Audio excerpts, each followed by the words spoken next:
Equilibrio de fases en sistemas de un componente. Regla de fase. Se conoce como regla de fase a la ecuación que permite fijar el estado de un sistema. Antes debemos definir los conceptos de fase, número de componentes de un sistema y número de grados de libertad. Fase se simboliza con la letra F mayúscula y se define como cada una de las partes homogéneas de las que consta un sistema. Número de componentes de un sistema se simboliza con la letra C mayúscula y se define como el número de especies químicas independientes necesario para describir la composición de cada fase. Número de grados de libertad se simboliza con la letra L mayúscula y se define como el número de variables intensivas necesarias para fijar su estado. Ejemplos: A. Agua líquida más agua gaseosa. En este ejemplo, el número de componentes es igual a 1, ya que en ambos se tiene agua. El número de fase es igual a 2, ya que el agua está en diferentes fases, que son líquido y gaseoso. B. 2 líquidos, etanol más agua líquida. En este ejemplo, el número de componentes es 2, ya que tenemos etanol y agua.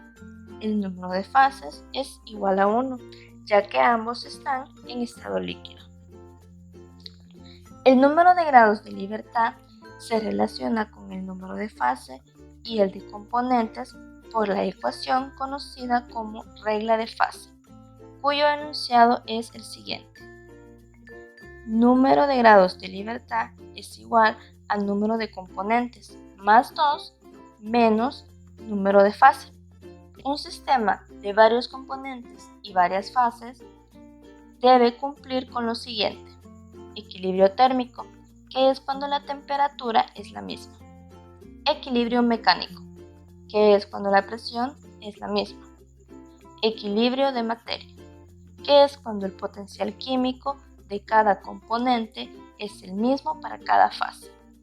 Según las condiciones de temperatura, presión y composición, un sistema puede encontrarse en fase sólida, líquida y gaseosa. Diagrama de fase. Un diagrama de fase es donde se muestran los estados físicos de una sustancia a determinada presión y temperatura. Como ejemplo, tenemos el diagrama de fase del agua. En el diagrama de fase del agua se muestran las fronteras de transición entre los estados sólidos, líquidos y gaseosos, en función de la temperatura y la presión. Las curvas que separan las fases son denominadas límites de fase.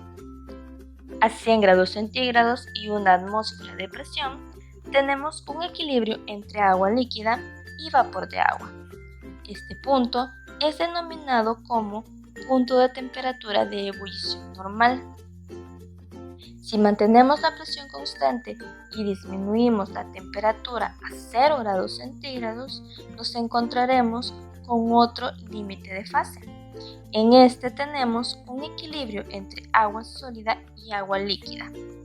A este punto se le denomina como punto de congelación o punto de fusión normal. En la gráfica podemos observar un punto donde los tres estados se encuentran y tenemos los tres estados físicos en equilibrio simultáneamente. Este punto es denominado como punto triple. Allí el agua se encuentra parcialmente sólida, parcialmente líquida y parcialmente gaseosa. En este punto hay un equilibrio existente entre las tres fases. Valores de presión y temperatura menores al del punto crítico, el agua no puede existir en estado líquido.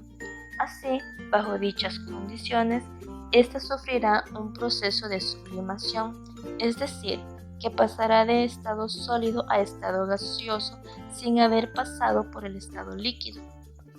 La temperatura crítica es considerada como aquella donde el agua solo puede existir en estado gaseoso, y no puede cambiar a fase líquida aunque se aumente la presión. La presión correspondiente a esta temperatura es denominada presión crítica. El punto de intersección entre ambas corresponde al punto crítico donde la curva desaparece y encontramos solamente el agua en estado gaseoso. Diagrama de fase del dióxido de carbono.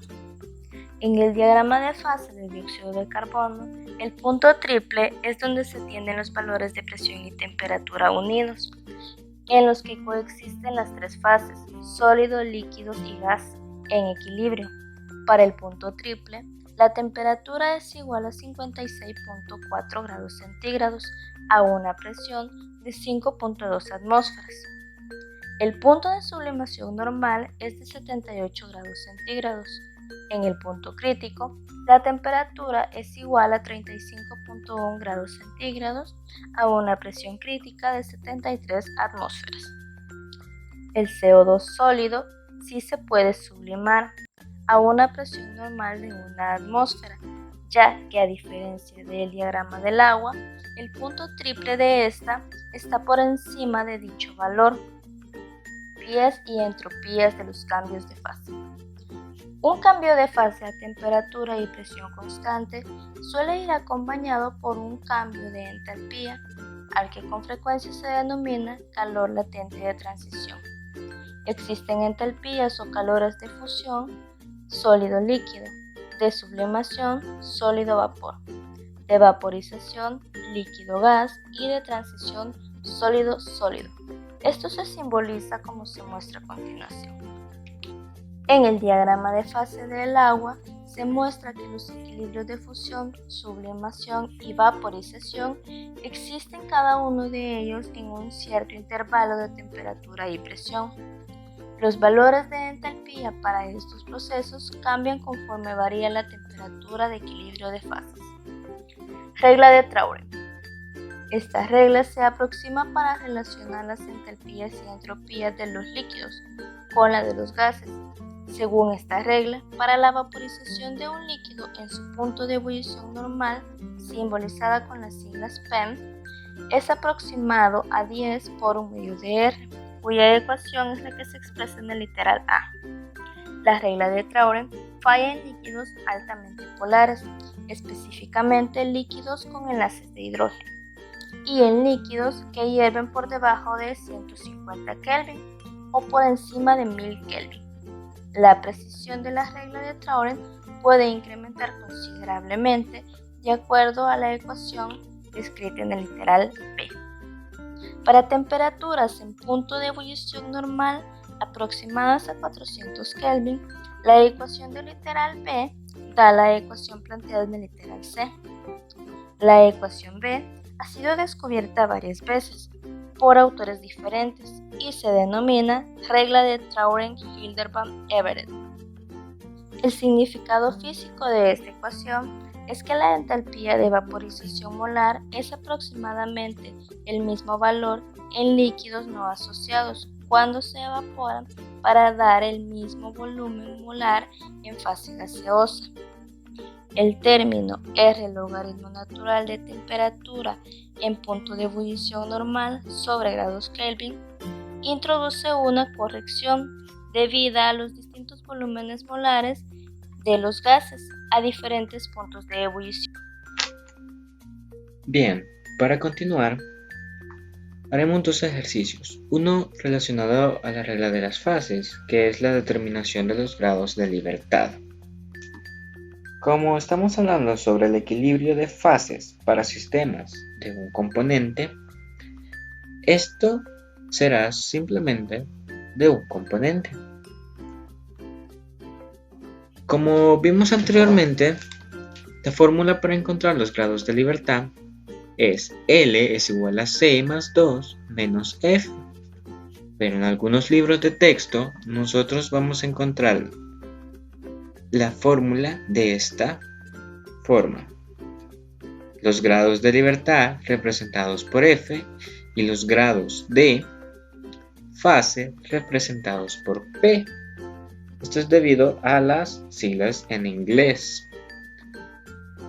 podemos ver de que en esta fórmula se encuentra una R y una A. La R simplemente es las reacciones que se pueden dar en el sistema y A es una condición de electroneutralidad. Estas dos, para este caso, no las tomaremos, lo cual nos queda simplemente que F es igual a C menos P más 2, justo como la fórmula anterior. Nosotros podemos ver de que es un sistema de un componente, porque quien lo compone solamente es el agua. El agua en un estado y el agua siempre en otro estado. Por lo tanto, las fases es 2, porque tenemos agua líquida y agua gaseosa. Al sustituir estos datos en la fórmula, nos da que los grados de libertad es 1. Entonces, podemos nosotros decir que el grado de libertad puede ser T o P, pero no pueden ser los dos juntos, porque si nosotros tomamos de grado de libertad T, esto nos da lo que es la presión y viceversa. Veámoslo en esta gráfica. Por ejemplo, si nosotros tomamos como grado de libertad la temperatura, nosotros ponemos que temperatura serían 100 grados Celsius, esta parte de acá. Si nosotros seguimos esta línea, llegamos hasta el punto en donde tenemos el líquido y el vapor, que es el punto de ebullición. Desde acá partimos hacia lo que es el eje Y y vemos que aquí ya tenemos la presión. Por lo tanto, la presión no es un grado de libertad, dado que la temperatura o está sujeto a la temperatura y viceversa. Para este ejercicio, el punto de ebullición normal del sulfuro de carbono es de 319.4 Kelvin. Estime los valores de la entalpía de vaporización molar y de la entropía de vaporización molar a la temperatura de ebullición normal, utilizando A, la regla de Troughton, y B, utilizando la regla de Troughton, Hildebrand y Everett.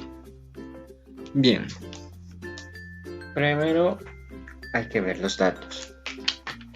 Nos da la temperatura en el punto de ebullición normal del sulfuro de carbono y nos pide encontrar la entropía de vaporización molar y la entalpía de vaporización molar. Lo primero que debemos de hacer, o lo primero que debemos de recordar, es que la entropía de vaporización molar en el punto de ebullición normal es igual a 10 medios de R, o equivalente a 87 joules mol Kelvin. La entropía de vaporización molar en el punto de ebullición normal está dada por o es igual a la entalpía de vaporización molar en el punto de ebullición normal dividido la temperatura en el punto de ebullición normal. Con esto, nosotros sabemos que la entropía de vaporización molar en ese punto de ebullición es 87 joules mol Kelvin. Con esta parte de acá, nosotros podemos ahora despejar para encontrar la entalpía. Nosotros decimos entonces que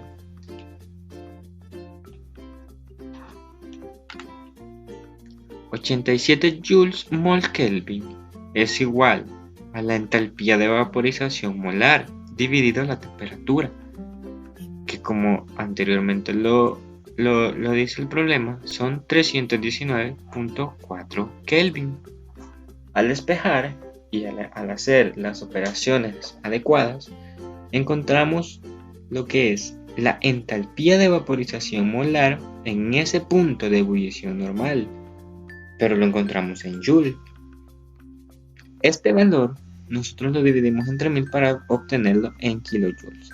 Así que la entalpía de vaporización molar en el punto de ebullición normal es equivalente a 28 kilojoules mol Kelvin, y la entropía de vaporización molar en el punto de ebullición normal es igual a 87 joules mol Kelvin.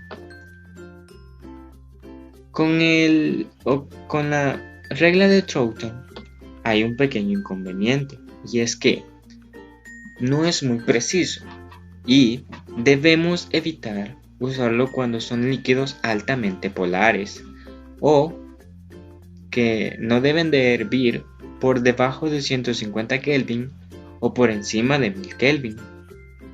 Para el literal B, nos pide que utilicemos la regla de Troughton-Hildebrand-Everett. Entonces, esa es más precisa. Y esa fórmula es la entropía de vaporización molar en el punto de ebullición normal es igual a 4.5 R, la constante, más R logaritmo natural de la temperatura del punto de ebullición normal dividido Kelvin.